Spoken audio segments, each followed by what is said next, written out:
तो hey guys, कैसे हैं आप सब लोग। मैं हूं विभोर और आपका एक बार फिर से स्वागत करता हूं मेरे यूट्यूब चैनल पर जिसका नाम है लर्न लॉ विद विभोर। तो हम लोग एक सीरीज़ लेकर चल रहे हैं जो है लॉ ऑफ क्राइम्स वन, जहां हम इन्हीं को डिस्कस कर रहे थे। तो हम लोगों ने अभी तक बहुत कुछ डिस्कस करा। हम लोगों ने शुरू करा था एक चैप्टर जिसका नाम था जनरल एक्सेप्शंस। हम लोगों ने पिछली वीडियो पर बात करी थी कि जनरल एक्सेप्शंस का मतलब क्या है। हम लोगों ने सेक्शन 6 देखा था जनरल एक्सप्लेनेशन वाले चैप्टर का, जो बोलता है कि जब भी आप इस कोड को पढ़ोगे आपको इन जनरल एक्सेप्शंस को ध्यान में रखकर पढ़ना पड़ेगा, राइट। तो आज हम शुरू करने वाले हैं हमारा जनरल एक्सेप्शंस। हम लोग शुरू करेंगे from the very beginning, from the very start. हम लोग सबसे पहले बात करेंगे जनरल एक्सेप्शन पर मिस्टेक। तो हमारा जो पहला टॉपिक होने वाला है जनरल एक्सेप्शन का, वो होने वाला है मिस्टेक। तो मिस्टेक का मतलब क्या है? अगर एक आप आम भाषा पर देखो, एक जनरल इंग्लिश वर्ड है मिस्टेक। आप बचपन से बोलते बोलते आ रहे हो, मैम मुझसे मिस्टेक हो गई, सर मैंने मिस्टेक कर दी, प्लीज़ मुझे माफ़ कर दो। अब ये वर्ड बोलते बोलते आ रहे हो बचपन से, राइट। इस वर्ड का मतलब क्या होता है? इस वर्ड का मतलब है गलती, एरर। कोई चीज़ समझने में गलती कर देना, एरर कर देना, ये मिस्टेक है। आपसे कोई गलती हो गई, आपसे कोई एरर हो गया, आपका इंटेंशन नहीं था बट आपसे कुछ हो गया, मुझसे गलती से मिस्टेक हो गई। आपने सुना होगा लोगों को बहुत कुछ बोलते हुए इस टर्म के ऊपर कि अगर किसी ने किसी के साथ लड़ाई करी या किसी ने किसी के ऊपर इल्ज़ाम लगाया और बाद पे कुछ गलत साबित हो गया तो बोलते हैं सर मुझसे गलती हो गई, मुझे माफ़ कर दो, राइट। तो बेसिकली जो ये मिस्टेक है ना, इसी चक्कर पर एक ये एक्सेप्शन दिया हुआ है कि कभी किसी से गलती से कुछ हो जाए तो उसको हम एक्सेप्शन ट्रीट करेंगे, उसको हम क्राइम ट्रीट नहीं करेंगे। अब कोई इंसान एक अच्छे इंटेंशन पर, गुड फेथ पर कुछ काम करने का प्लान कर रहा है, गुड फेथ, उस केस पर अगर वो बोले कि सर मुझसे गलती हो गई, वो जो मेरा इंटेंशन था अच्छा था, मैं गुड फेथ में काम कर रहा था, बट जो मैंने करा उससे कुछ गलती हो गई है तो मुझे माफ़ कर दो, मैंने जानबूझकर नहीं करा था, मेरा इंटेंशन नहीं था वो करने का, तो कोर्ट उस केस पर आपको माफ़ कर सकती है। एक सेकंड चेक कर लेते हैं कि रिकॉर्ड हो रहा है। तो बात करेंगे कि मिस्टेक जो है वो है क्या। ठीक है, हमने कहा कि मिस्टेक एक एक्सेप्शन है, तो एक्सेप्शन है तो ये जनरल एक्सेप्शन चैप्टर पर होना चाहिए। तो जी हाँ, जनरल एक्सेप्शन चैप्टर पर है। दो सेक्शन हैं जो डील करते हैं मिस्टेक से। पहला है सेक्शन 76 एंड सेक्शन 79। ठीक है, दो ही सेक्शंस हैं। 77 और 78 बात करते हैं जुडिशियल एक्ट की, तो उसको हम बाद में कवर करेंगे जब जुडिशियल एक्ट कवर करेंगे। तो 76 और 79 डील करते हैं जनरल एक्सेप्शन ऑफ मिस्टेक के साथ। तो पहले काम करते हैं, पहले हम बात करते हैं मिस्टेक के बारे में, थोड़ा सा पेरी में जाते हैं और सोचते हैं, समझते हैं कि मिस्टेक का मतलब है क्या। अब जब हम मिस्टेक की बात कर रहे हैं, मिस्टेक दो टाइप की होती है। पहली होती है मिस्टेक ऑफ फैक्ट, आपने कोई फैक्ट पे एरर कर दिया। Second is mistake of law, कि आपने कुछ लॉ के पॉइंट पर मिस्टेक कर दी। दो टाइप की मिस्टेक देखने को मिलती है, दो टाइप की मिस्टेक को इजीली आकर के डिफाइन करा गया है। अब सबसे पहले कि हम आगे बढ़ें, एक लीगल मैक्सिम है जिसको हमको समझना पड़ेगा टू स्टार्ट अवर डिस्कशन। तो जो लीगल मैक्सिम है वो है IGNORANTIA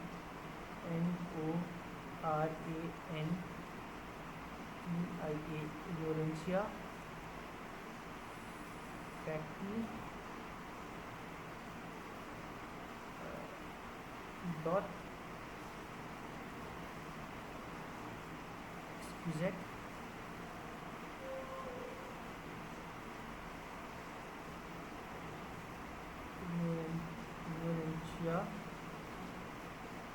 ignorantia juris non excusat। इसको आप याद कर लो, ये बहुत इंपॉर्टेंट मैक्सिम है when it comes to the topic of mistake. अभी इंपॉर्टेंट क्यों है ये समझते हैं। ठीक है, जब आप लीगल मैक्सिम पढ़ते हो ना तो आप देखोगे तो आपको वर्ड नहीं समझ में आ जाएगा। अगर आपने शेक्सपियर इंग्लिश पढ़ी हो तो डॉट का मतलब डज होता है।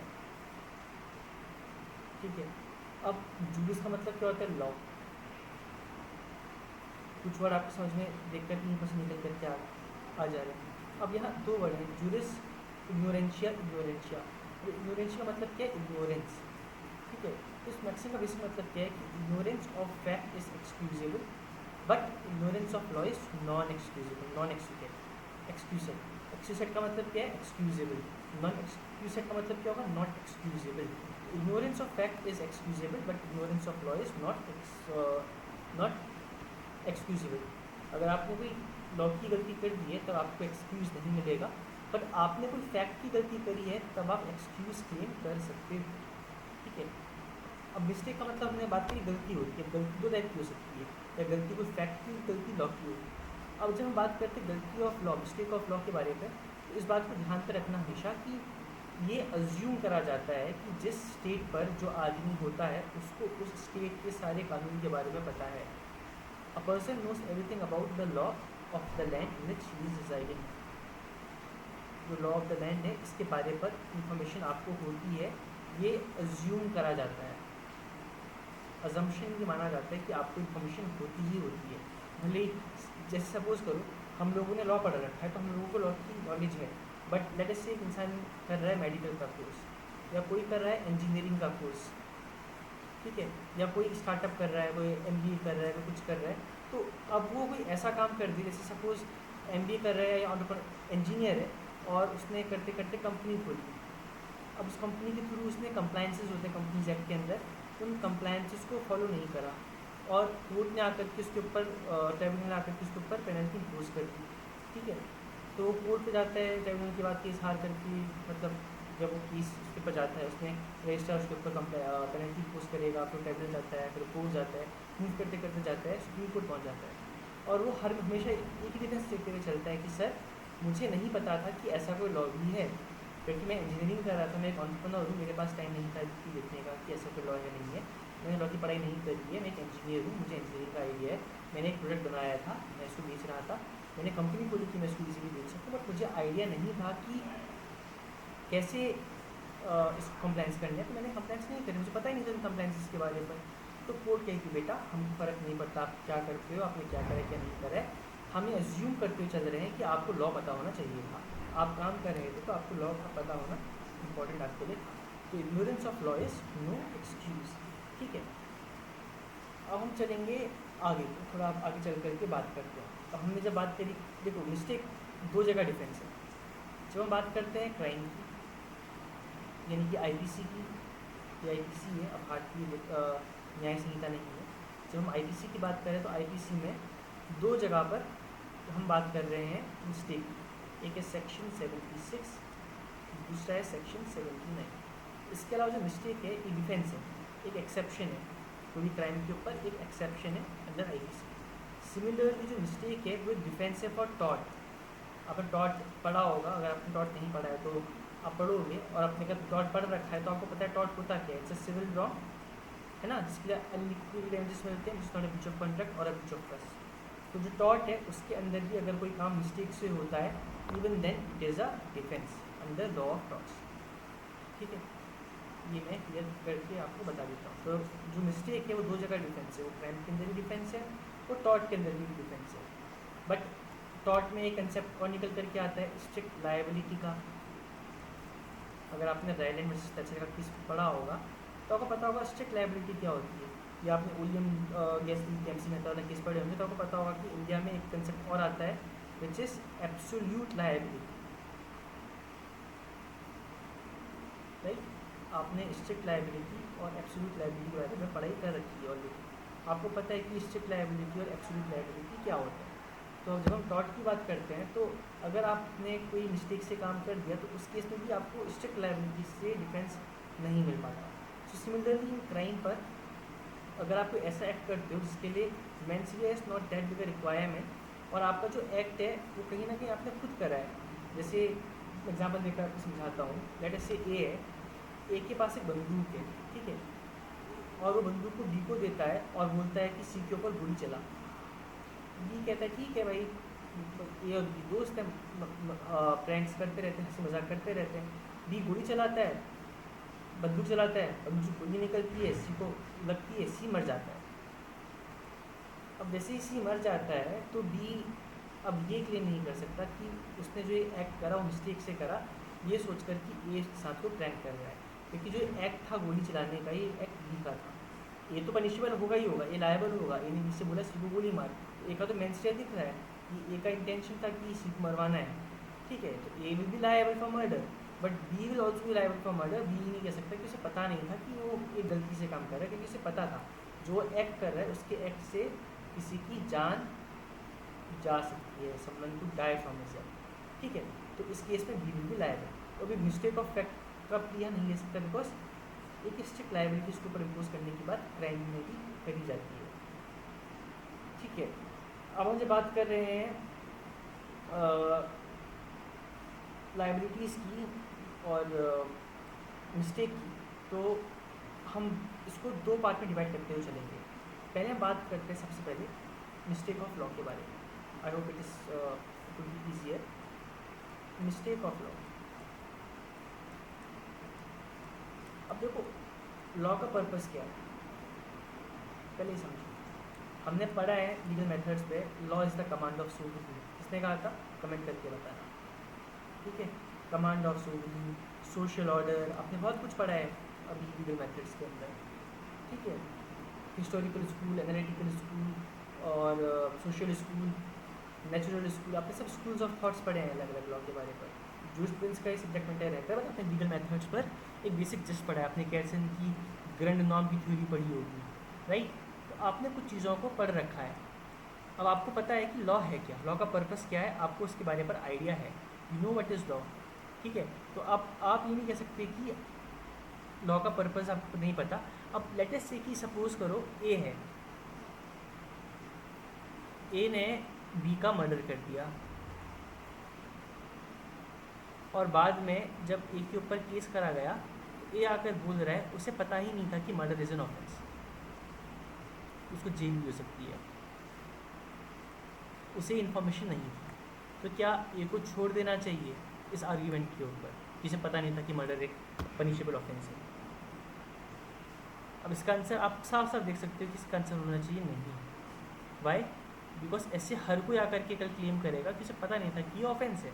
ए ने बी का रेप करा और सेम चीज़ लेगा कि उसे पता नहीं था कि रेप करने का ऑफेंस है, या ए ने किसी के साथ ट्रैफिकिंग कर दी, ए ने करप्शन करा, ए ने कुछ और काम करा उसे, और बाद में डिफेंस ले लिया कि उसे पता ही नहीं था कि ऐसा कोई क्राइम भी, इसकी पनिशमेंट मुझे मिल सकती है। तो इसलिए ये माना जाता है कि जहाँ इंसान जिस लैंड पर रहता है, जिस स्टेट पर रहता है, जिस जगह पर रहता है, उसको उस जगह के जो लॉज हैं उसके बारे पर सारी इंफॉर्मेशन है। He is well aware of the laws of the land. अब ये प्ली करना कि वो अनपढ़ है, उसने कभी पढ़ाई लिखाई नहीं करी, उसने कुछ नहीं करा, ये सब एक्सक्यूजेस नहीं चलेंगे। तो मिस्टेक ऑफ लॉ का मतलब क्या है? Ignorance of law is no excuse. हमने जो ऊपर बात करी थी इस मैक्सिम की, इसका सेकेंड पार्ट था इग्नोरेंशिया जूरिस नॉट एक्सक्यूजेड। इग्नोरेंशिया जूरिस not excused, ignorance of law is no excuse. आप लॉ के इग्नोरेंस को एक्सक्यूज़ नहीं ले सकते। अब एक केस है आर वर्सेस प्रिंस का, ठीक है। इस केस पर क्या हुआ था? इस केस पर जो आप हमारे अक्यूज थे, उन्होंने क्या करा, उन्होंने एक लड़की का किडनैप कर लिया। एक लड़की है, बी हमारे अक्यूज है, ठीक है, बी मतलब प्रिंस है। तो प्रिंस ने इस ए नाम की लड़की को किडनैप कर लिया। अब ए के जो फादर थे सी, उन्होंने केस करा, पुलिस स्टेशन जाकर के FIR कराई कि ये गायब हो गई है, ए का किडनैप हो गया है और मैंने देखा कि ए को लेकर जा रहा है, और ए को उठा कर बी को उठा करके बाहर लेकर चला दिया लैंड। सपोज ये लोग रहते हैं UK पर, ये से USA लेकर के आ गया, US से पकड़ करके इनको वापस UK लाया गया। तो बी बोलेगा, बी ने जो डिफेंस लिया, बी ने डिफेंस ये लिया कि उसको नहीं पता था कि ए 16 साल की है, एक माइनर है। उसको लगा था कि जो ए है वो 18 से ऊपर की है, चीज़ 18+, बट वो 16 की निकली। तो कोर्ट ने इस केस में ये हेल्प करा, ठीक है आपने क्राइम तो कर दिया है और हम मानेंगे आपने क्राइम कर रखा है, बिकॉज आपने जो ये मिस्टेक करी है, मिस्टेक लॉ की करी है, mistake of law, mistake of fact नहीं है, मिस्टेक ऑफ लॉ है। बिकॉज लॉ साफ साफ बोलता है कि किसी का किडनैप करना which is under the age of 18 is a crime. तो 18 के ऊपर फिर किडनैपिंग नहीं होती, अबडक्शन होता है, ठीक है। और जब हम आईपीसी को अच्छे से पढ़ेंगे तो अबडक्शन और किडनैपिंग का डिफरेंस भी देखेंगे। तो आपने किडनैपिंग कर दी है, इस केस पर आप लायबल होगी। कोर्ट ने इस केस में आर को प्रिंस को गिल्टी मान लिया था। एक और इंटरेस्टिंग केस है, बहुत इंपॉर्टेंट केस है, मैंने इसके बारे में एक दो बार वीडियोज़ पर जिक्र भी करा है इस केस का, which is M.H. George versus state of Maharashtra.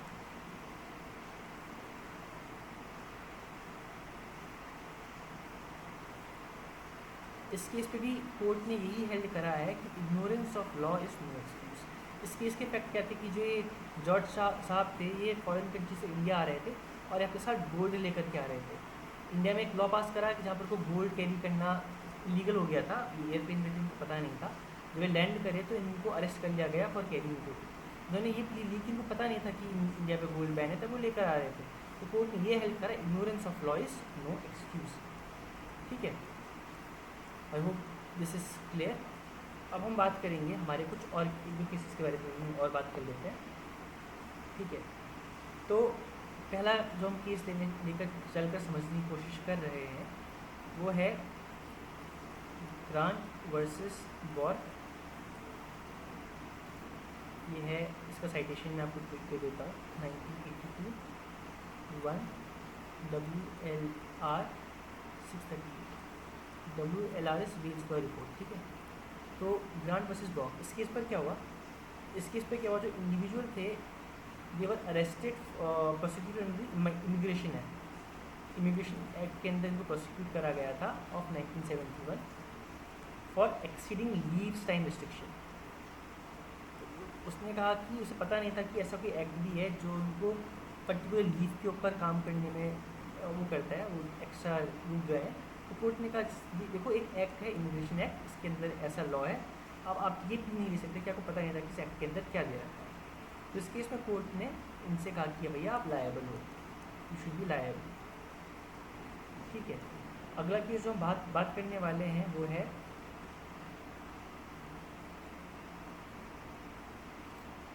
Mohammad Ali versus Shri Ram Soni.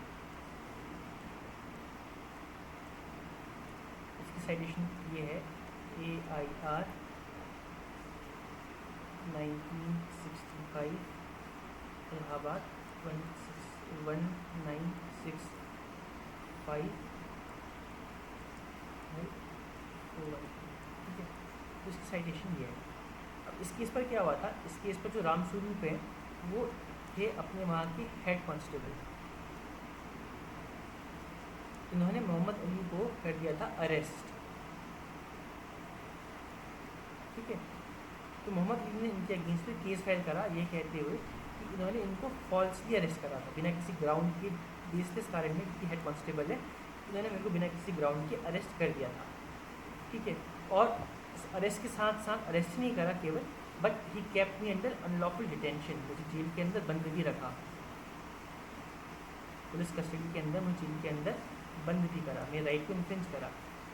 तो कोर्ट ने कहा कि अगर आपके गुड फेथ में भी इनको अरेस्ट करा हो बिना किसी पर्पस के, even then it is unlawful detention and you are liable because ignorance of law is no excuse. आप किसी को बिना किसी कारण के अरेस्ट नहीं कर सकते हो, आपको पावर कहाँ से आगे अरेस्ट करने की। तो कोर्ट ने ये कहते हुए इस आदमी को लायबल हेल्ड करा था। अब इसका कारण क्या है, देखो कल के टाइम पे पुलिस किसी को भी अरेस्ट कर देगी ये बोलते हुए कि मुझे लग रहा था कि आदमी कल कोई क्राइम करेगा।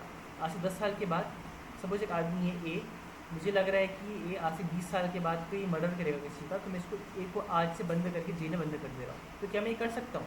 नहीं, because it will be very much illegal, very much absurd ऐसा हरकत करना। तो दैट इज़ वाई इस केस में ये हेल्ड करा था कि आपका जो एक्ट है वो जस्टिफाइड किसी भी तरीके से नहीं है। अब जो मिस्टेक ऑफ लॉ है इससे कुछ एक्सेप्शन है। देखो हमने कहा mistake of law is not excusable और आपको डिफेंस नहीं मिलेगा। अगर आप मिस्टेक ऑफ लॉ करोगे तो आपको पनिशमेंट मिलेगी, आप एक्सक्यूजेबल किसी भी हालत पर नहीं हो सकते हो एक्सेप्ट फॉर सर्टेन एक्सेप्शंस। पहला एक्सेप्शन क्या है? पहला एक्सेप्शन है कि जो आपका लेजिस्लेशन है वो पब्लिक में नहीं आया है, नॉट मेड पब्लिक।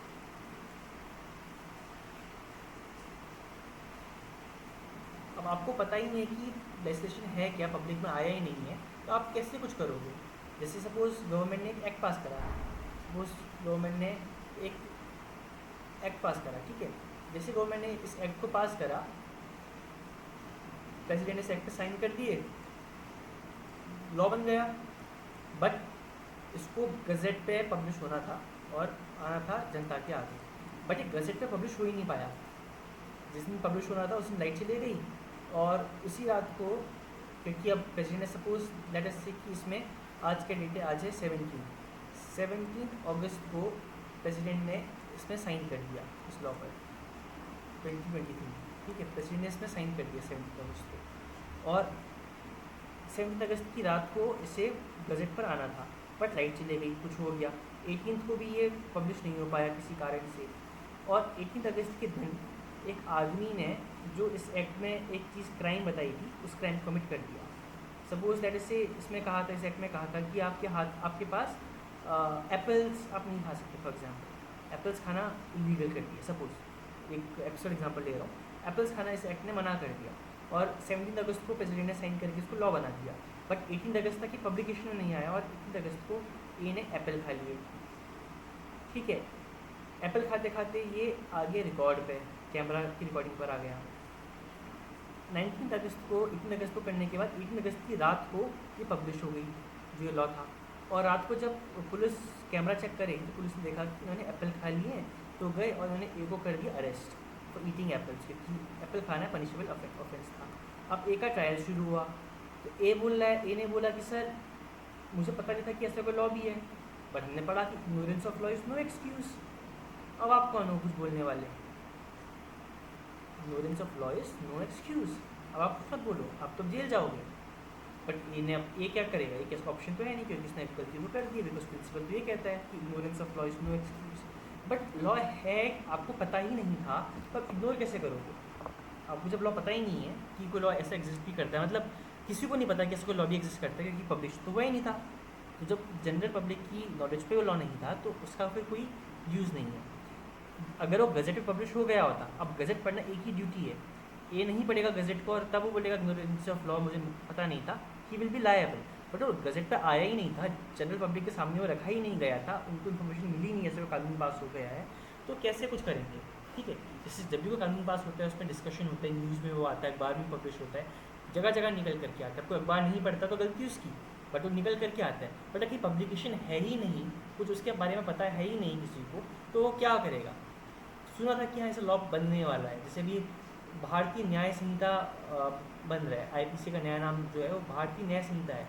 जब वो पार्लियामेंट, हमको पता है कि बनने वाला है, बना नहीं है, उसके अंदर कुछ चीज़ें ऑफेंस क्या पता नहीं ऐड कर रहे हो, अभी मैंने अच्छे से पढ़ा नहीं है, बट हो सकता है उसके अंदर कोई नए ऑफेंसेज ऐड कर रहे हो।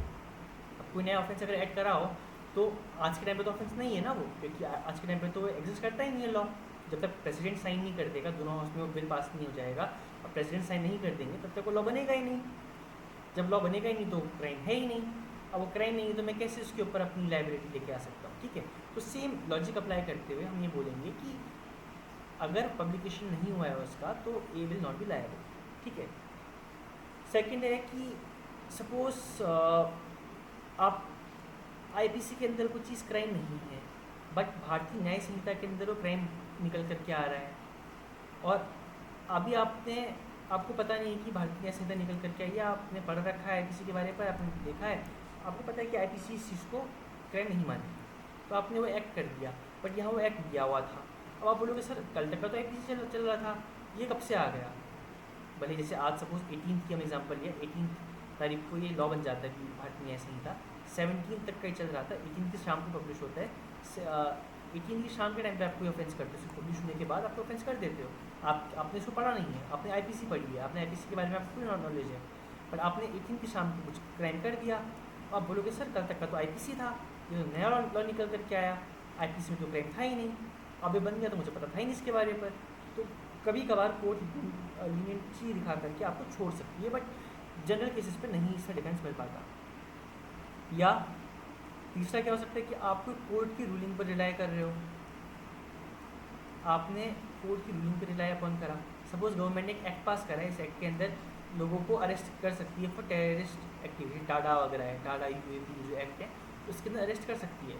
बट लेट अस से कोर्ट ने कहा कि नहीं, ये डेमोक्रेसी के अगेंस्ट है और लोगों को आप ऐसे अरेस्ट नहीं कर सकते। आपने इस रूलिंग को पढ़ लिया, आपने टाडा और ये नहीं पढ़ रखा और आप कोई एक्ट करते हो और आप जाके बोलते हो कि सर कोर्ट की रूलिंग तो ये कहती है, एक्ट ये कहता है, तो मैंने तो उसके ऊपर रिलाई अपन करा था।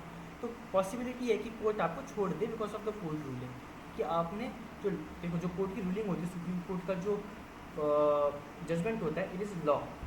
बिकॉज अगर आप पढ़ोगे आर्टिकल 141 वगैरह, तो वहाँ दे रखा है the law made by the supreme court, ठीक है। तो लॉ ही बनता है सुप्रीम कोर्ट के अंदर, ये और ये। अब ये अनकॉन्स्टिट्यूशनल नहीं है, ये लॉ है, ये एग्जिस्टेंस पर है, बट कोर्ट ने एक एक्सेप्शन दे दिया इसमें कि ये चीज़ है, तो इसके ऊपर रिलाई बंद करके कोई एक्ट करो तो वो भी आप माफ़ करा सकते हो, मिस्टेक ऑफ लॉ वहाँ भी चल जाएगा। या आपसे किसी ऑफिशियल ने, कोई क्वालिफाइड ऑफिशियल है, suppose ministry of home affairs का कोई सेक्रेटरी है, उसने या कोई सुप्रीम कोर्ट के हाई कोर्ट के जज थे, उन्होंने आपको बात कर रहे थे, डिस्कशन करते करते उन्होंने कोई चीज़ के ऊपर अपना इंटरप्रिटेशन दिया और आपने इंटरप्रिटेशन को सुन करके कोई एक्ट कर दिया, बट वो एक्ट एक ऑफेंस है, तो आप बोलोगे सर मैंने तो इनकी बात पर रिलाई अपन करा था, आप एविडेंस दिखा दोगे जहाँ उन्होंने उसको इंटरप्रेट करा था। तो आप बोलोगे सर मुझे लगा कि ये लर्नेड आदमी है और ये हाई कोर्ट के जज हैं, उन्होंने ये बात बोली थी, या सुप्रीम कोर्ट के जज हैं, या कोई मिनिस्टर है या कोई पार्लियामेंटेरियन है, उन्होंने इसका ऐसा इंटरप्रिटेशन दिया था, तो मुझे लगा कि ये सही बोल रहे होंगे, मुझे पता ही नहीं था कि ऑफेंस भी हो सकता है, ठीक है। उस केस पे भी कोर्ट आपको कभी कभार लीनियंसी दिखा करके एग्जेम्प्ट फ्रॉम लायबिलिटी कर सकती है। ये था हमारा मिस्टेक ऑफ लॉ। अब हम बात करेंगे मिस्टेक ऑफ फैक्ट। और जब बात करते हैं आईपीसी की, तो मिस्टेक ऑफ फैक्ट को ही डील करा गया है आईपीसी के अंदर, मिस्टेक ऑफ लॉ को डील नहीं करा गया है। मिस्टेक ऑफ लॉ करोगे तो आप पनिशेबल होगे, ये छोड़ दो, ऊपर जो मैं डिस्कशन करा उसको वो दिल में मत लेकर के कुछ कर मत देना, बिकॉज अगर आपने लॉ का मिस्टेक करा है then you will be liable. उसकी एक्सेप्शन मिलना बहुत इम्पॉसिबल कंडीशन वाली बात है, बट मिस्टेक ऑफ फैक्ट ये जो है यहाँ आप एग्जेम्प्ट हो सकते हो। अब मिस्टेक ऑफ फैक्ट होता क्या है, अब पहले ये समझना इंपॉर्टेंट है। अब नाम देख रहे हो, फैक्ट की गलती, मिस्टेक मतलब गलती, तो अब क्या कर रहे हो ना, फैक्ट की आप गलती कर रहे हो, ठीक है। जब आप फैक्ट की गलती कर रहे हो तो अब ये क्या हो रहा है, सपोज ए और बी दो लोग हैं। अब जो बी है ये बहुत हेल्दी है, इसकी अच्छी खासी बॉडी बनी है, जिम जाता है, इसकी हाइट काफ़ी अच्छी है, सपोज दैट इज 6'2" इसकी हाइट है, इसकी अच्छे खासे एब्स हैं, इसकी जो मसल्स है काफ़ी स्ट्रॉन्ग है, ठीक है। और एक बंदा सी है और इसकी दाढ़ी मूंछ भी काफ़ी अच्छी है, मतलब काफ़ी इसका जो शेड है काफ़ी अच्छा है। सी है वो थोड़ा वीक है, इसकी हाइट 4'9" है या 5'2" इसकी हाइट है, इसकी दाढ़ी मूंछ भी नहीं है, देखने बच्चा टाइप का लगता है। अब ए है, ए इन दो लोगों को देख रहा है, देख करके ए देखता है सी और ए सपोज दैट इज से दोस्त है, बेस्ट फ्रेंड्स हैं, साथ खेलते हैं, साथ साथ काम चलते हैं। ए सी से उसकी एज पूछता है, सी बोलता है माई एज इज़ 24। ए को बिलीव नहीं होता, और बी को देख कर लगता है हाँ दोनों बेस्ट फ्रेंड्स हैं, तो बी तो 24 का लग रहा है, बट सी 24 का नहीं लग रहा है, तो वो दोनों दोस्त हैं। अब ए बी से कुछ ऐसा करने को बोलता है, या ए बी को अपने साथ उठा करके कहीं ले जा लेता है आउट ऑफ इंडिया, और बी के जो पेरेंट्स हैं वो केस कर देते हैं किडनैपिंग का। अब ए बोलेगा सर बी तो 24 ईयर्स का है, किडनैपिंग तो हो ही नहीं सकती क्योंकि बी मेरी कंसेंट से अपने साथ आया है। तो बी के पेरेंट्स बोलेंगे नहीं बी तो 16 साल का है, एक एक है बी तो 24 साल का लग रहा है, क्योंकि अब यहाँ पर को क्या हुआ, अब इसमें आर वर्सेस प्रिंस का केस है, इसमें अथॉरिटी ऑलरेडी है, तो उसमें मैं कमेंट नहीं करूँगा। बट मिस्टेक ऑफ फैक्ट का मतलब क्या है कि ए ने फैक्चुअल एरर करा, ए को नहीं पता था कि बी 15 या 16 साल का है, ए को देख करके लगा बी 24 साल का है, क्योंकि बी और सी दोस्त हैं, सी ने 24 साल बताई। तो यहाँ पर कोई ए की इतनी बड़ी गलती नहीं है, बट ये गलती क्या है, ए को पूछना चाहिए था बी से कि उसकी एज कितनी है। अगर ए बी से उसकी एज पूछ कर कोई वो काम करता तब वो क्राइम होता। अगर ए बी से पूछता कि बी बोले 24 साल की एज मेरी भी है, अब ए कुछ करता, उस केस में ए लायबल नहीं होता, बिकॉज ए की जो एज है, ए ने पूरा ड्यू केयर एंड प्रिकॉशन ले लिया। ए ने उससे उसका आइडेंटिटी कार्ड मांगा, इसने सपोज ए ने बी से आइडेंटिटी कार्ड मांगा और बी ने अपने कार्ड दिया, उस कार्ड पे जो बी की एज थी वो 24 ईयर्स की थी, ठीक है। तो अब ए को क्या लगेगा, अब आइडेंटिटी कार्ड में एज 24 ईयर्स की है, तो ये सोचेगा ना कि बी 24 ईयर्स का है, क्योंकि आप कैसे प्रूफ करोगे अपनी एज को। तो इस केस में ए विल नॉट बी लायबल, क्योंकि ए ने अपनी ड्यू डिलिजेंस पूरी कर दी। बट अगर ए नहीं पूछता और बी को देख करके अज्यूम करके कुछ काम कर लेता है, in that case be will be liable, जैसे आर वर्सेस प्रिंस पे हुआ, ठीक है। अब हम बात करते हैं सेक्शन 76 और सेक्शन 79, ठीक है। तो इनको पढ़ लेते हैं, समझ लेते हैं, फिर आकर के हम थोड़ा बहुत यूज लॉस देखेंगे। पहले चलते हैं सेक्शन 76 पर। हमारा पहला जनरल एक्सेप्शन ये है। सेक्शन 76 क्या बोलता है? सेक्शन 76 बोलता है act done by a person bound. अगर कोई इंसान बाउंड, देखो पैरेंथेसिस पर है comma, act done by a person bound by law.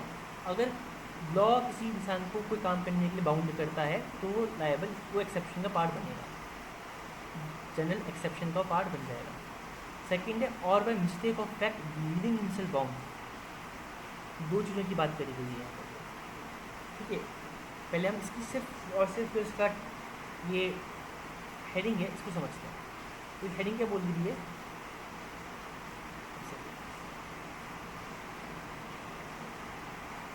Heading बोल रही है act done by person bound by law. दो कंडीशन दे रखी हैं, bound by law, second act done by person mistakenly believing he is bound by law, that he is bound by law।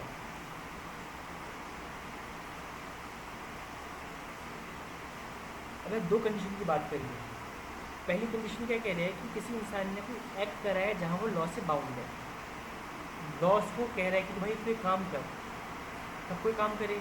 और दूसरा इंसान तब वो काम करे जब उसको लॉ ने बाउंड नहीं कर रखा है, बट वो इस मिस्टेक पर है कि लॉ ने उसे बाउंड कर रखा है। तो दो कंडीशन की यहाँ बात करी गई है, ठीक है। तो क्या बोलता है? Nothing is an offence. अगर कोई भी ऐसा काम होगा वो ऑफेंस नहीं होगा। Nothing is an offence which is done by a person who is bound by law to do it. अगर लॉ किसी इंसान को बाउंड कर रहा है कोई काम करने के लिए, then he will not be liable, ठीक है। And secondly nothing is an offence which is done by a person who is और who by reason of a mistake of fact and not by reason of mistake of law in good faith believes himself to be bound by law to do it। दो condition की बात हो गई। पहली condition कि he is bound by law to do it, law से कह रही है तो काम कर। दूसरा, उसे गलतफहमी हो गई है कि लॉ से बोल रही है वो काम करे। दो कंडीशन आप लोग को निकल करके आ रही है। अब इसमें दो एग्जाम्पल्स दे रखे हैं। पहला एग्जाम्पल है जो बात करता है act done by a person bound by law. अगर लॉ किसी को बाउंड करती है तब क्या वो लायबल होगा? नहीं। क्यों? नथिंग इज एन ऑफेंस, क्योंकि ऑफेंस होगा ही नहीं। अब पहला एग्जाम्पल देकर हम समझते हैं। तो अ सोल्जर, अब सोल्जर है, एक सैनिक है, एक सोल्जर है, fires on a mob by the order of the superior officer in conformity with the commands of the law, A has committed no offence. अब ए गवर्नमेंट का काम करता है, एक गवर्नमेंट सर्वेंट है, एक सोल्जर है, गवर्नमेंट एक आदमी मैंने एक सोल्जर है, गवर्नमेंट का काम कर रहा है। एक जो सीनियर्स हैं वो बोल रहे हैं कि स्मॉब बहुत दंगा करिए मॉब, इसके ऊपर गोली चलाकर इनको मारो, भगाओ यहाँ से गोली चला करके इनको। ये कह रहा नहीं, अगर ये मना कर देगा तो इसको जॉब से निकाल देंगे, किसी और से बोलेंगे कि भाई तू गोली मार। बट अब ए को उसके सुपीरियर ऑफिसर ने एक ऑर्डर की कॉपी दी जिसमें प्राइम मिनिस्टर के साइन है, जहाँ कहा गया है कि एक गोली चला सकता है। उसके पास प्राइम मिनिस्टर के साइन है एक के पास। तो इस केस पर ए अगर गोली चलाए तो अब वो ऑफेंस नहीं होगा, क्योंकि उसने कमांड ऑफ लॉ के अंदर रहते हुए काम करा है। उसका जो ड्यूटी थी उससे ड्यूटी के अंदर रहते हुए काम करा है। अब अगर कोई लायबल होगा वो ए नहीं होगा, ए के ऑफिसर्स लायबल होंगे। अब वो B C D E F जो भी होगा, ए के ऊपर सपोज ए सैनिक है, ए का जो बॉस है वो बी है, बी का सी है, सी का डी है, जो जनरल है वो जी है, और उसके ऊपर प्राइम मिनिस्टर बैठे हैं। तो अगर जनरल इसको ऑर्डर करे तो पूरा करना पड़ेगा, ये इसको ऑर्डर करे पूरा करना पड़ेगा, चेन ऑफ कमांड फॉलो हो रही है। तो अगर ए ने कोई क्राइम कर दिया ए के कहने पर, तो ए का मैंशन था नहीं मानने का, ए ने बी की बात मानते हुए गोली चलाई है। बी ने जब ऑर्डर दिया और दिखाया, बी भी ये क्लेम करेगा कि सर मैंने तो सी की बात मानी थी, सी ने मुझसे कहा था कि करने के, सी ने मुझे ऑर्डर दिखाया था। सी दिखाएगा जनरल की बात, जनरल ने ऑर्डर पास करा था। जनरल कहेगा मुझे प्राइम मिनिस्टर ने कहा था ऑर्डर पास करने के लिए। तो दिखाएंगे कि एक ऑर्डिनेंस निकल करके आया था, ठीक है। तो कहीं ना कहीं लॉ ने परमिट करा था तब वो काम करा है। एक चीज़ देखो, आपको पनिश कर कौन रहा है? स्टेट पनिश कर रही है, यानी गवर्नमेंट पनिश कर रही है ना। जो स्टेट गवर्नमेंट है और जो पीएम है गवर्नमेंट की पार्ट है। तो ये जो करने की पावर आपको दी है वो गवर्नमेंट ने ही दी है। तो गवर्नमेंट आपसे कुछ करने को बोल रही है तो फिर इस चीज़ में आपको पनिश नहीं करेगी। इसके पीछे का जो बेसिक प्रिंसिपल है वो ये है। ये फर्स्ट पार्ट है। अगर a act done by a person bound by law, अगर कोई इंसान को लॉ बाउंड करता है तब कंडीशन ये निकल करके आएगी कि वो लायबल नहीं होगा फॉर एनी ऑफेंस व्हाटसोएवर। ठीक है। अब सेकंड है by mistake of fact believing himself bound by law. अब जो बी ए काम कर रहा है, सपोज ए सोल्जर नहीं है, बट ए को लगता है कि भाई वो सोल्जर है। ए आर्मी की सिलेक्शन पर गया था, इन्हें वहाँ बहुत सारा काम वगैरह करा, बट बहुत सारा काम वगैरह करने के बाद ए का सिलेक्शन नहीं हुआ। बट सिलेक्शन नहीं होने की इन्फॉर्मेशन ए तक नहीं पहुँची। ए को लगा वो सिलेक्ट हो गया है और बाकी लोगों की तरह बंदूक पकड़ करके चलता बना और गोली मारने का ऑर्डर मिला, उसने गोली मार दी। इस केस पर क्या होगा? अब ए के साथ सेम कंडीशन हम अप्लाई कर सकते हैं क्योंकि वो मिस्टेकन है बाय फैक्ट। उस लॉ का मिस्टेक नहीं है कि वो हुआ है नहीं हुआ है, सही करे गलत कर रहा है, फैक्ट की गलती है कि उसको इन्फॉर्मेशन नहीं मिली। अब इसका क्या इन्होंने एग्जांपल दे रखा है वो पढ़ते हैं। A an officer of a court of justice being ordered by the court to arrest Y and after due inquiry believing Z to be Y arrest Z, A has committed no offence. इसको समझते हैं। ठीक है। इस case पर क्या हो रहा है? इस केस पर ए कोर्ट का एक ऑफिसर है, सपोज दैट इज एक IPS ऑफिसर है। ठीक है। और हाई कोर्ट ऑर्डर करती है कि ए को ऑर्डर करती है कि ए जा कर के बी को अरेस्ट करके लेके आओ। बी ने कोई ऑफेंस करा है, ए को हाई कोर्ट ने ऑर्डर पास करके बोला कि आप बी को अरेस्ट करके ले करके आओ। ए जाता है तो बी को ढूंढता है और उसे बी नहीं मिलता है। लोगों से पूछता है तो लोग उसको हिंट देते हैं कि बी इस घर पर रहता है और बी ऐसा दिखता है, उसे खुलिया बताते हैं। बट उस दिन जो बी का भाई सी, जो दिखने में काफ़ी तक बी की तरह लगता है, उसे घर आया होता है। तो ए को लगता है कि भाई जो सी है वो बी है और इस मिस्टेक पर सी को अरेस्ट करके डाल लेता है और कोर्ट के आगे प्रेजेंट कर देता है। तो सी बोलेगा सर मैं तो सी हूँ, मैं तो बी हूँ ही नहीं, मुझे गलत अरेस्ट करा है, मुझे कंपनसेशन दो, इन ऑफिसर ने मुझे गलत अरेस्ट कर दिया, मैंने तो कोई ऑफेंस करा ही नहीं था, मुझे क्यों पनिशमेंट दी जा रही है? तो उस केस पर जो कोर्ट होगी, कोर्ट बोलेगी और उसने एक के ऊपर केस कर दिया, क्रिमिनल केस, इसने मुझे रॉन्गफुली डिटेन करा, रॉन्गफुली कन्फाइनमेंट करा। तो कोर्ट कहेगी भाई नहीं, ए ने मिस्टेकनली एक्ट करा, मिस्टेक ऑफ फैक्ट करा। अब देखो बाउंड बाय लॉ, कोर्ट ने कहा था कि आप इसको अरेस्ट करके लेके आओ तो बाउंड बाय लॉ हो जाओगे। एक तो मिस्टेकन था कि उससे किसी को प्रेजेंट करना है कोर्ट के आगे because he is bound by law to do it. तो मिस्टेक था, उसको इस फैक्ट मिस्टेकन, उस फैक्ट में गलत रियलाइज़ करा कि वो मिस्टेकन है कि लॉ ने से करा है। I am sorry. एक अच्छा एग्जांपल है तो मुझे दिमाग में भी याद आया, एक मूवी है, अगर आपने इस मूवी को देखा है तो आपको पता होगा इस मूवी में क्या होता है, स्पेशल 26। इस केस पे कुछ लोग जा करके रेड करते हैं, इनकम टैक्स ऑफिसर बन करके लोगों के वहाँ रेड करते हैं। तो ये लोग पहले CBI वगैरह बन करके या अलग अथॉरिटीज़ बन करके, IT एजेंसीज बन करके लोगों को रिक्रूट करते हैं, आम जनता को रिक्रूट करते हैं, एग्ज़ाम लेते हैं, उनको मेल भेजते हैं, उनका एडमिशन कराते हैं, उनको इंटरव्यू दे करके उनकी ट्रेनिंग कराते हैं, सब कुछ कराते हैं। उसके बाद उनसे रेड डलवा करके क्राइम करवाते हैं। अब सपोज़ ऐसी एक रेड पड़ी और उस रेड पर ए पकड़ा गया, फिर ए इस टीम का मेंबर था, 26 लोगों का मेंबर था, ए इसमें पकड़ा गया। अब जैसे ही ए पकड़ा जाएगा, ए क्या बोलेगा, सर मैं तो CBI का ऑफिसर हूँ, मैंने तो इसलिए रेड मारी क्योंकि CBI का डायरेक्शंस थे मेरे पास। ये क्या दिखाओ अपना अपॉइंटमेंट लेटर। CBI बोलेगी सर हमने तो कभी एक को रिक्रूट करा ही नहीं, असली CBI है, नकली CBI थी। इस केस में गलती किसकी? ए को लगा कि वो लॉ का काम कर रहा है, ए को लगा कि is bound by law, mistaken था इस फैक्ट से कि इज़ बाउंड बाय लॉ। वो एक CBI ऑफिसर नहीं था बट उसे लगा कि CBI ऑफिसर था बिकॉज सब कुछ उसके साथ एज अ इंटरव्यू हुआ था। तो इस मूवी का एग्जांपल लेकर के आप इस कंसेप्ट को समझ सकते हो। I hope section 76 is clear. अब सेक्शन 76 में हम कुछ केस लॉज देख लेते हैं, फिर हम सेक्शन 79 की बात करेंगे and then we will be done with this video and this topic. तो पहला जो हमारा केस है वो है CHIRANGI, Chirangi versus state of MP, Madhya Pradesh, state of MP।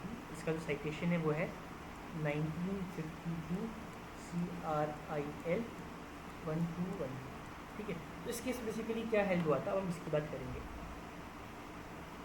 CRILJ है, 1952 CRILJ 1212। तो इस केस में बेसिकली क्या हुआ था, एक चिरंगी जो थे वो विधवा थे, विधुर थे, मतलब he was a widower. Widower कौन होता है? एक ऐसा आदमी जिसकी वाइफ नहीं बची हो, जिसकी वाइफ की डेथ हो गई हो। चिरंगी वॉज अ विडोवर, उनका एक बेटा था। तो ये अपने बेटे के साथ और एक उधारी लेकर के, एक्स लेकर के जाते हैं कलेक्ट करने के लिए सियादी लीव्स। ठीक है, तो ये दोनों जाते हैं, उनको जाते हुए देखता है एक इंसान जो इनका होता है नेफ्यू, इनका भतीजा इनको जाते हुए देखता है। जब जाते हुए देखता है तो कुछ टाइम के बाद जब वापस नहीं आते, जाकर देखता है तो जो ये चिरंगी जी हैं, जो विडोवर हैं, ये पेड़ के नीचे आराम से सोए होते हैं। He sleeping inside below the tree, पेड़ के नीचे सोए, और जो बच्चा है ए वो गायब है, वो आसपास दिख ही नहीं रहा है। जब सी ए को ढूंढता है और देखता है कि ए की जो डेड बॉडी है वो यहाँ पास में पड़ी है और इनकी जो कुल्हाड़ी है वो ए के अंदर है। ठीक है, इस केस पर कोर्ट ने ये हेल्ड करा था कि जो ये विडो है, अब इन्होंने जब अपनी बात रखी, इन्होंने कहा कि सर मुझे लगा कि एक बाघ आ गया है, एक टाइगर आ गया है जो मेरे बच्चे को मार देगा, और अपने बच्चे को बचाने के लिए अपने बच्चे को टाइगर समझ कर क्योंकि झाड़ी के जो छुपा था वो बाघ की बहुत जल्दी बात चल रही थी, झाड़ी में जो बच्चा छुप कर निकल करके आया, मैं डर गया कि मुझे मारना दे, मेरे बच्चे को मारना दे, इसलिए मैंने इस झाड़ी के ऊपर कुल्हाड़ी चला दी जिससे मेरा बच्चा मर गया, और मुझे पता भी नहीं कि मैंने अपने बच्चे को मार दिया। तो कोर्ट ने इस केस में ये हेल्ड करा, ठीक है आपने मिस्टेक कर दी, ठीक है। इस केस में कोर्ट ने ये कहा कि आपने मिस्टेक कर दी है, क्योंकि आप बाउंड बाय लॉ थे। सपोज इस केस का अगर आप फैक्ट देखोगे तो टाइगर को मारना भी अलाउड होता है कभी कभार, when tiger becomes a man eater. अगर आदमखोर बन जाए जानवर तो उसको मारना भी अलाउड हो जाता है, तो अगर आप मारोगे आपको प्राइज़ भी मिलता है। तो उस केस पर अगर आप इस केस के फैक्ट में जाकर के डिटेल में पढ़ोगे तो आपको समझ में आएगा कि एक्चुअल केस पर क्या हुआ था। ठीक है, मोटा मोटा इस केस पे ये हुआ था कि उसने मैंने अपनी गलती से अपने बच्चे को मार दिया था, उसको टाइगर समझते हुए। तो कोर्ट ने ये हेल्प करा था कि आपने ये मिस्टेक कर दिया, मिस्टेक ऑफ फैक्ट हो गई है, आपका इंटेंशन बच्चे को मारने का नहीं था, बट आपसे मिस्टेक ऑफ फैक्ट हो गई है, क्योंकि आपने रीजनेबली बिलीव करा था कि आप लॉ से बाउंड हो उस टाइगर को मारने के लिए। ठीक है, अब हम आएंगे सेकंड केस की हम बात करेंगे। हमारा सेकंड केस है स्टेट ऑफ उड़ीसा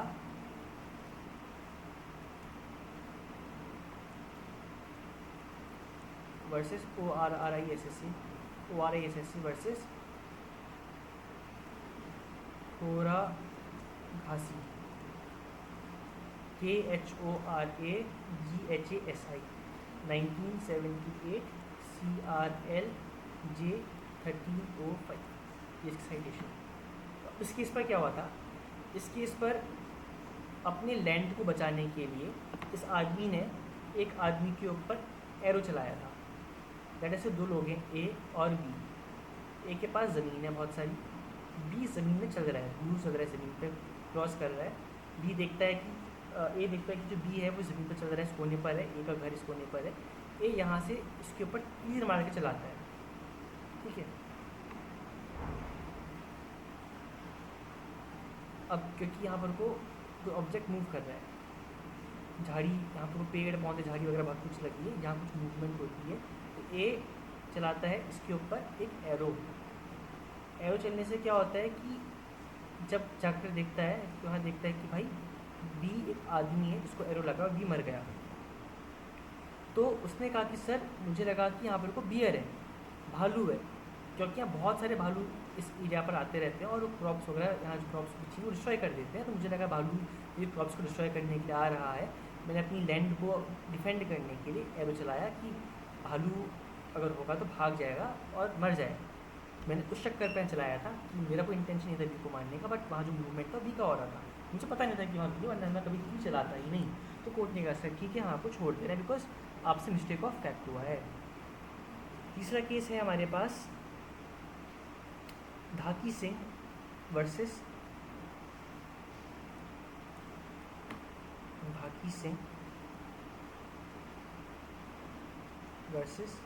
स्टेट।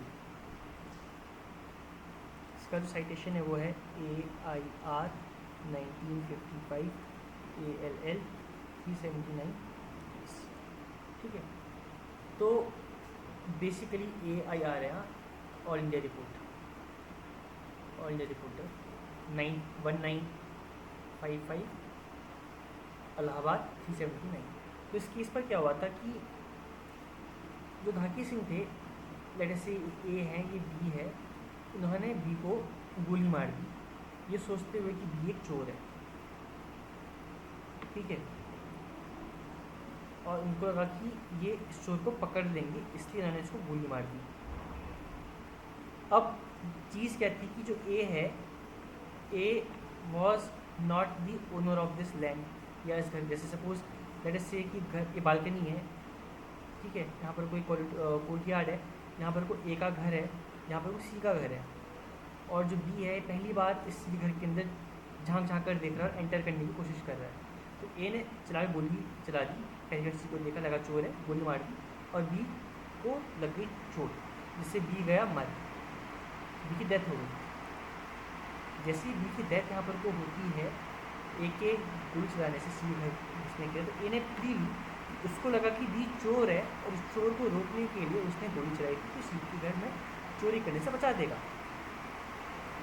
तो कोर्ट ने पूछा कि आपकी अथॉरिटी क्या थी, क्या आप थे कौन, क्या पुलिस वाले हो, क्या आप कोई और हो, क्या पता सी का कोई दोस्त आ रहा हो उसके घर के अंदर, क्या आप श्योर थे कि बी चोर है? उसने कहा नहीं, मुझे लगा चोर है, मैं गोली मार दी। तो क्या आपको लॉ ने पावर दी कि आप किसी गोली मार सकते हो? तो इन्हें बोला नहीं सर। आप पुलिस वाले हो? नहीं सर। आप हो कौन? पड़ोसी हो। तो क्या आप गोली मार किसी को गोली मार दोगे? नहीं। तो कोर्ट ने इस चीज़ को हेल्प करते हुए कहा कि आपके पास कोई ये नहीं था गोली मारने का, आपके पास कोई राइट नहीं था गोली मारने का, इसलिए अगर आपने कोई एक्ट करा है इसके लिए आप liable, you are liable for homicide of this person. आपने मर्डर नहीं करा है बट आप होमिसाइड, अगर आप सपोज अगर आप इंसान मरता नहीं, अगर भी मरता नहीं, तो क्या आप भी को डिटेन कर सकते थे? क्या आप उसे पकड़ सकते थे? नहीं। तो क्या बहुत दूर दूर रहते हो, तो क्यों भाई, क्या मज़ा है गोली मारने में उसको खाली करना? ठीक है, तो उस कोर्ट बेसिकली कोर्ट ने ये हल किया। अब बात करते हैं, इसमें हमने आर वर्सेस प्रिंस की बात भी करी है ना, अब हम बात करते हैं सेक्शन 79, 77, 73 हमारे काम का भी नहीं है, ये जुडिशियल एक्ट की बात करता है, तो हम बात करने वाले हैं section 79।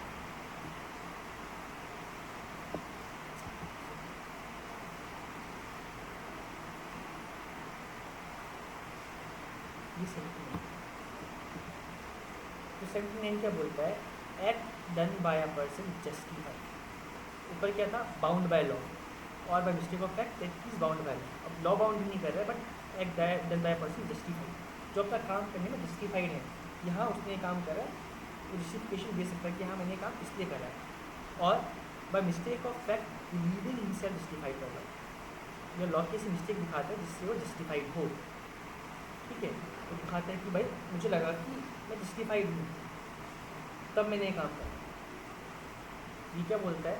Nothing is an offence which is done by any person who is justified by law और who by any reason of mistake of fact and not by reason of mistake of law in good faith. Section 52 बस दे रखा है, पढ़ लेना। Good faith का मतलब क्या होता है? नथिंग इज एन ऑफेंस, कोई भी ऑफेंस नहीं माना जाएगा, कब?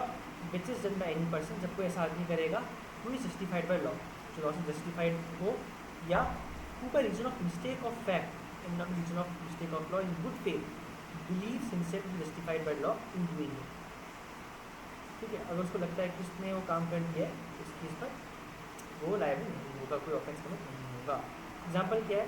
ए sees Z commit what appears to A to be murder, A ने देखा कि जेड मर्डर कर रहा है। एक सेकेंड में बाहर से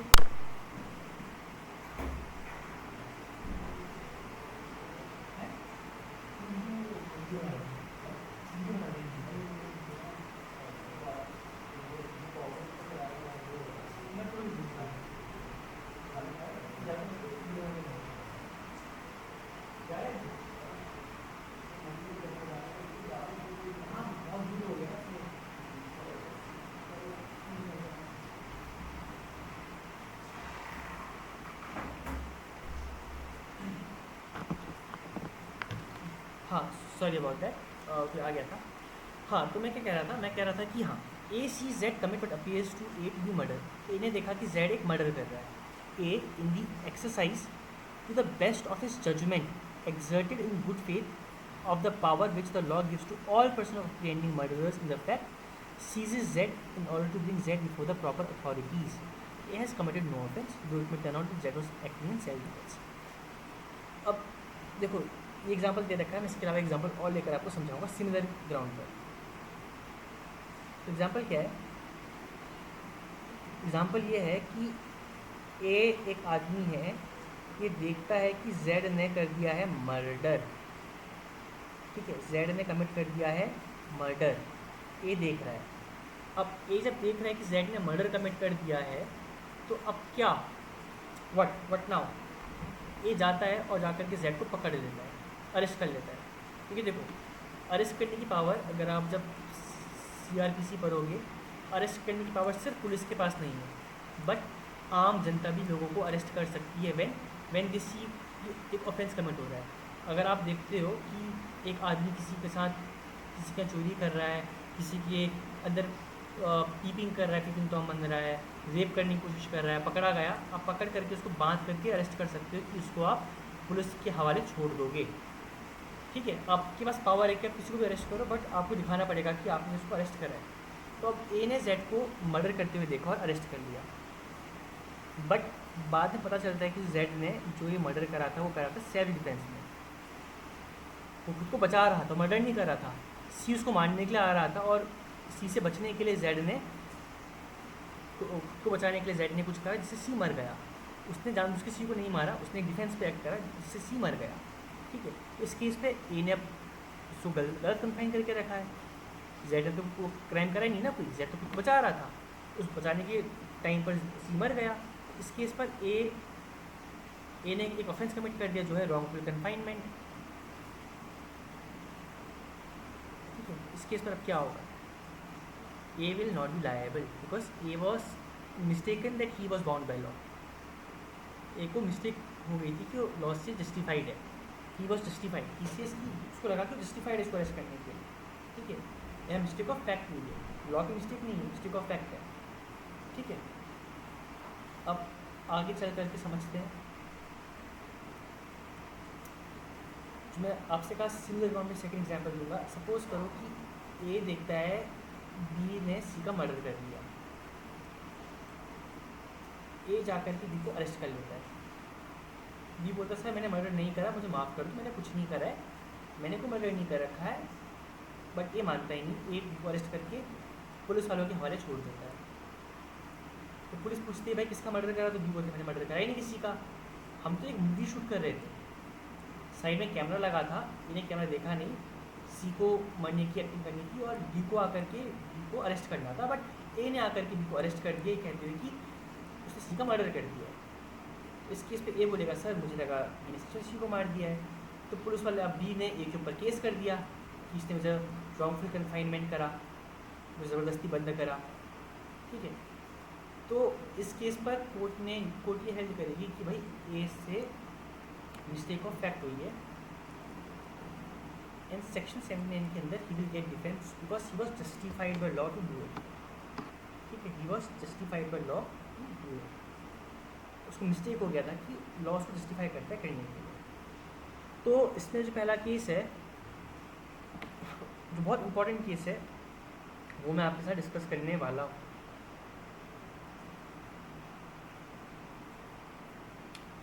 इसमें पहला केस, इसमें हम दो ही केस के बारे में डिस्कस करेंगे, ज़्यादा केस हम नहीं लेते। जो हम केस डिस्कस करने वाले हैं वो है Keso Sahu and others versus Saligram Shah.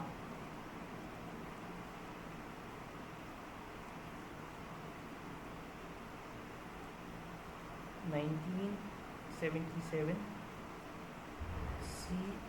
CRILJ 1725। इस केस पर क्या हुआ था, जो अक्यूज था उसने क्या करा, उसने एक कार्ट को और कार्टमैन को पकड़ करके पुलिस के हवाले कर दिया। इन गुड फेथ, ये बिलीव करते हुए कि जो प्लेंटिफ का नेबरहुड है, ये कार्ट और कार्टमैन है, ये आकर के यहाँ स्मगलिंग कर रहे हैं, जिसकी राइस की, चावल की यहाँ तस्करी हो रही है। उसने ये सोच करके इस आदमी को उठा करके पुलिस के हवाले कर दिया। अब जो सस्पिशन था, this suspicion was shown to be incorrect, ये सस्पिशन गलत सस्पिशन था, कभी स्मगलिंग हुई नहीं थी, वो कुछ और काम वहाँ कर रहे थे, बट उसको जो सस्पिशन हुआ, सस्पिशन गलत हुआ। तो अक्यूज जो था उसने डिफेंस किया, सर मुझसे, मैं जस्टिफाइड लोग था काम करने में, मुझे सिर्फ एक सस्पिशन हुआ था, सस्पिशन जो मैंने एक्ट करा जिसके थ्रू ये क्राइम हो गया, and I acted in good faith, क्योंकि यहाँ पर को कुछ काम ना हो जाए, मैंने गुड फेथ में एक्ट करा, इसलिए मुझे माफ़ कर दो। तो कोर्ट ने कह रहा हाँ आपसे मिस्टेक हुई है, इसलिए हम सेक्शन 79 पर आपको एग्जेम्प्ट कर दे रहे हैं, अब आपने कोई क्राइम नहीं कमिट करा। ठीक है, तो ये था हमारा पहला केस। अब मैं आपको एक केस के फैक्ट बताऊंगा और उसके बाद फिर आपसे क्वेश्चन पूछूंगा जिसका आंसर आप मुझे कमेंट बॉक्स पर लिख करके दोगे। इस वीडियो को पॉज करोगे, कमेंट बॉक्स में आंसर दोगे, और उसके बाद फिर मैं आपको केस का नाम बताऊंगा, आप जाकर केस पढ़ सकते हो, और बताऊँगा उस केस में हेल्ड क्या हुआ था। ठीक है, तो मैं आपको जब इस केस के फैक्ट दे रहा हूँ तो मैं आपको इस केस के प्रॉपर पूरे फैक्ट देता हूँ। ठीक है, तो इस केस पर क्या हुआ था, ये केस बेसिकली एक अपील में सुप्रीम कोर्ट पर आया था। तो उस अपील को जब करा था, मैं आपको इस केस के फैक्ट बताता हूँ। ठीक है, एक गांव है, एक विलेज है, गांव है जिसका नाम है राजगोविंदपुर।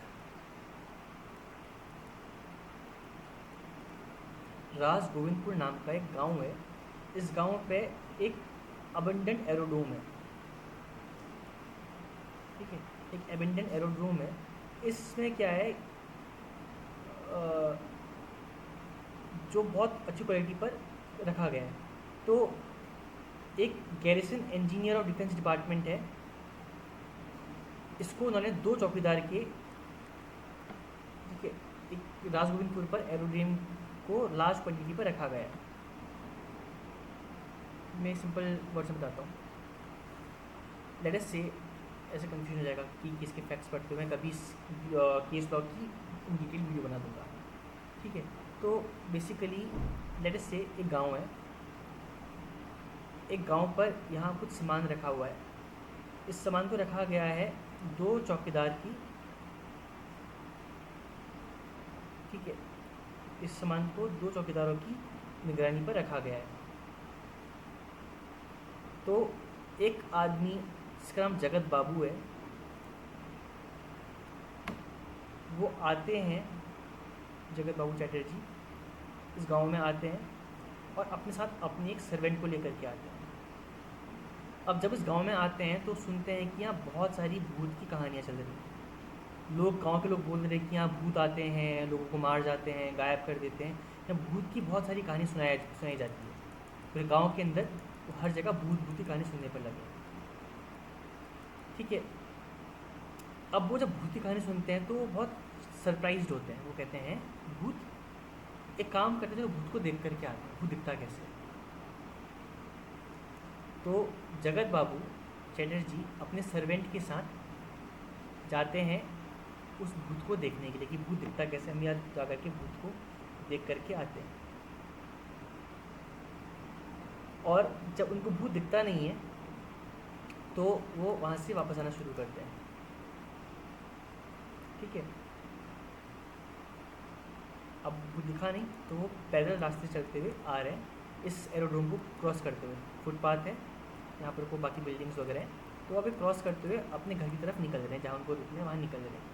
अब जब वो निकल रहे होते हैं तो देखते हैं कि इतनी दूर, अब सपोज़ यहाँ पर को जगत बाबू, यहाँ पर को उनका सर्वेंट उनके साथ चल रहा है, तो देखते हैं कि इतनी दूरी पर कुछ लाइट जलती हुई आ रही है, और लग रहा है कुछ चलकर इनकी तरफ आ रहा है, हल्की हल्की दूर से इनकी तरफ चलती हुई लाइट इनकी तरफ निकल करके आ रही है।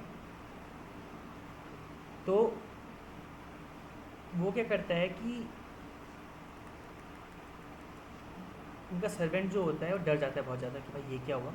वो पकड़ता है खुकरी, और खुकरी पकड़ करके वो पहुंचता है और बिना कुछ देखे हुए इधर उधर मारना शुरू कर देता है खुकरी से। जो दिखता है, जो हाथ पे आता है, उससे किसी मारना शुरू कर देता है। तो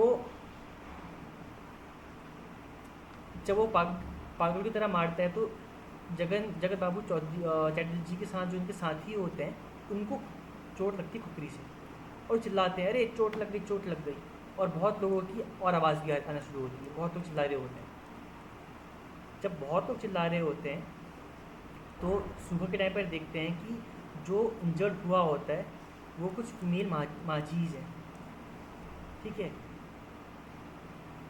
और वो आए थे इस जंगल पर, यहाँ एक पास जंगल था, इस जंगल से महुआ नाम का एक फूल होता है, उस फूल को लेकर के ये आए होते हैं। और तूफ़ान बहुत तेज़ होता है, इसलिए वो लाइट को लेकर के आते हैं। अब तूफ़ान तेज़ था, तो उससे उनकी जो लाइट थी वो फ्लिकर कर रही थी, हिल रही थी।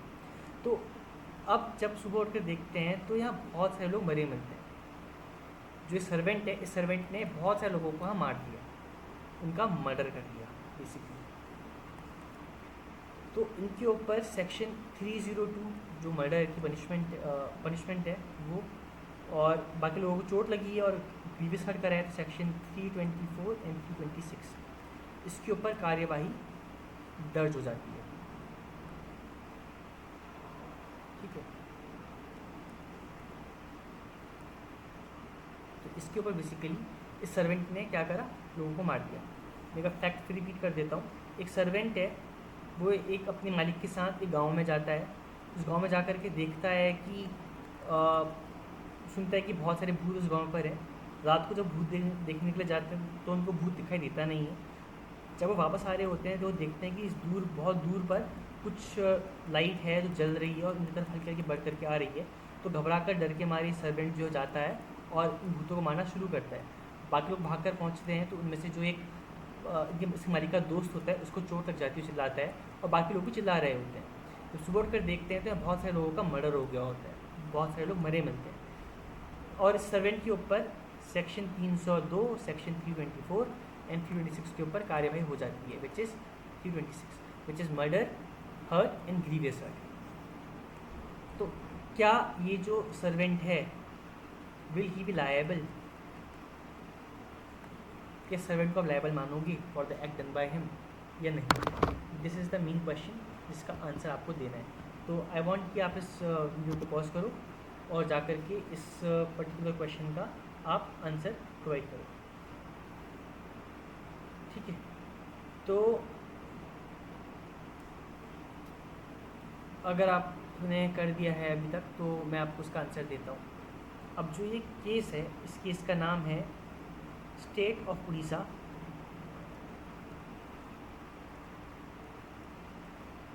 वर्सेस राम बहादुर थापा।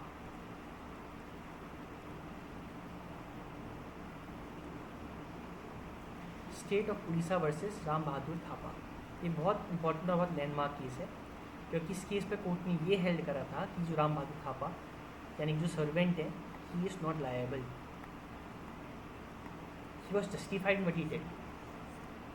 अब जो जगत मोहन चटर्जी थे, उनका जो सर्वेंट था वो राम बहादुर थापा था, एक नेपाली सर्वेंट था। उसने ये सोच कर कि भूत आ गए हैं और बाकी लोगों को हार्म ना करें, कूद करके गुड फेथ पर भूत को मारने का प्लान करा था। बट उसे पता नहीं था कि यहाँ लोग भी चलेंगे इतनी रात को, और इतने ग्रुप पर लोग निकल कर, झुंड में लोग निकल करके आएंगे। तब उसने वो एक्ट करा था जिससे लोग मर भी गए थे, लोगों को चोट पहुँची। इसलिए कोर्ट ने ये हेल्ड करा था कि जो ये सर्वेंट है, he is not liable, he was justified what he did, ठीक है। तो मर्डर के केसेस पे भी आपको डिफेंस मिल जाता है, बिकॉज आपने मिस्टेक पर एक्ट करा था, मिस्टेक में आप जस्टिफाइड थे। अगर आप जस्टिफिकेशन शो कर दो कि आपने जो मिस्टेक करी उसके लिए आप जस्टिफाइड थे, तब आपने कोई ऑफेंस नहीं करा होगा। अभी भूत की कहानी नहीं सुनी होगी, सपोज लेट अस से कि गांव में आए होते और वहाँ पर को भूत की बात नहीं, भूत प्रेत की बात कोई नहीं कर रहा होता, सिंपल लोग जी रहे होते, और तब जा कर के यहाँ ये सर्वेंट उनको मारता, उस केस में he would be liable, because अभी जा कर के मर्डर कमिट कर रहा है, ये ऐसा एक्ट कमिट कर रहा है जिसके पता ही नहीं क्या हो रहा है। बट भूत भूत भूत सुन करके, भूत ऐसे आते वैसे आते, कहानी सुन करके डर गया, और उस डर के मारे उसने उस डर से बचने के लिए इन भूतों को, भूत को मारने का हिसाब से गया था, गुड फेथ पर एक्ट करा था, इसलिए he is justified for what he did. And that is why इनको इनकी लाइबिलिटी से एग्जेम्प्ट कर दिया था और कहा गया था कि मैंने कोई भी ऑफेंस कमिट नहीं करा है। ठीक है, ये हमारा केस था। अब एक चीज़ अगर आप नोटिस करोगे तो कुछ केसेस, सिमिलर केसेस में आप देखोगे कि कोर्ट ने अक्यूज को पनिशमेंट दे भी रखी है, कुछ में उनको रिहा भी कर रखा है। तो बेसिकली कोर्ट की डिस्क्रिप्शन के ऊपर बहुत कुछ बेस्ड होता है। एक जज का मूड कैसा है, लॉयर्स क्या प्लीड कर रहे हैं, आर्ग्यूमेंट कैसा दे रहे हैं, उन चीज़ों के ऊपर बहुत कुछ डिपेंड करता है। इसलिए हम इस बात को आगे तक लेकर जाने का कोई लॉजिक बनता नहीं है, क्योंकि एक क्रिमिनल केस है, कोर्ट का रुख कैसा है, जनता का रुख कैसा है, मीडिया ट्रायल क्या हो रहा है, क्या मीडिया का है, जज को क्या लगता है, तो बहुत वेरिएशंस निकल करके आते हैं। तो बहुत वेरिएशंस निकल करके आते हैं। इसलिए हम ये कह सकते हैं कि this is all justification, this is all justified. ठीक है, तो कब है कब नहीं है, बट सेक्शन 76 एंड सेक्शन 79 के अंदर आप अगर कोई मिस्टेक करते हो, मिस्टेक ऑफ फैक्ट, तब आप लायबल नहीं होगे for any offences committed by you. अब आपको प्रूफ करना पड़ेगा कि आपने मिस्टेक ऑफ फैक्ट करी थी और आपने गुड फेथ पर एक्ट करा था। दो चीज़ें प्रूफ करना इंपॉर्टेंट है, गुड फेथ पर आपने एक्ट करा था, आपने मिस्टेक ऑफ फैक्ट हुई थी और आप जस्टिफाइड थे, या आपको लगता था कि आप बाउंड बाय लॉ हो। अगर आप इन चीज़ों को प्रूफ कर दोगे देन आपके ऊपर कोई भी क्रिमिनल लायबिलिटी नहीं बनेगी। So this is all for today.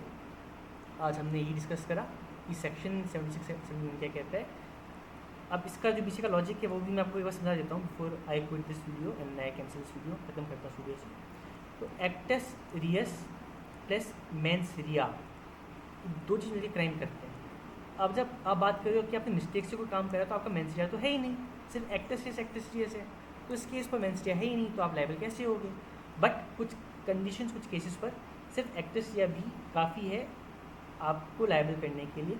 जैसे अगर आप बात करो prevention of food adulteration act की, या FSSAI एक्ट की, prevention of food adulteration act की, इन एक्ट की आप बात करो तो इस एक्ट में कहा गया है कि अगर आप खाने में मिलावट करोगे आप लायबल होगे। अब कोई इंसान सुनता है कि दूध में पानी मिलाने से दूध थोड़ा अच्छा हो जाता है और पानी मिला करके लोगों को बेचना शुरू करता है, तो क्या करे, मिलावट कर रहा है, तो इस एक्ट में आकर के लायबल हो जाएगा। भले वो कितना प्लीड कर ले कि सर मैंने तो ये सुना था कि दूध में पानी मिलाकर अच्छा हो जाता है, मैं इस फैक्ट गलती पर आ गया था, नहीं, then you will be liable, because in act पर सिर्फ एक्टस रियस इंपॉर्टेंट है, मेंस रिया की कोई ज़रूरत है ही नहीं। तो अगर कोई ऐसा स्टैट्यूट है जहाँ मेंस रिया की रिक्वायरमेंट नहीं है, then the person will be liable just for the actus reus itself. ठीक है, तो आज की वीडियो में ही ख़त्म करते हैं। अगर आपको वीडियो पसंद आई हो और समझ में आई हो कुछ, तो आप चैनल को सब्सक्राइब कर देना, दोस्तों के साथ शेयर कर देना, वीडियो को लाइक कर देना, और आपके कोई क्वेश्चन या सजेशंस हो तो मुझे प्लीज़ सजेस्ट कर देना कि मैं आपकी वीडियोज़ को इम्प्रूव कर सकूँ। मुझे एक सजेशन आया कि मैं वीडियो को थोड़ा छोटा बनाऊँ, बट मैं अभी छोटा नहीं बना रहा हूँ। द रीज़न भी कि अगर मैं वीडियो को छोटा बनाना शुरू कर दूँगा तो हम डिटेल पे नहीं जा पाएंगे। मैं इस पूरे टॉपिक को बहुत डिटेल पे कवर करने के बाद I will plan to make small videos, जिससे आपका एग्जाम में रिविजन ईजिली हो सके। बट अभी जब हम कवर कर रहे हैं तो I want to go in full detail. Thank you so much for watching this video. जल्द मिलेंगे नई वीडियो के साथ। Thank you.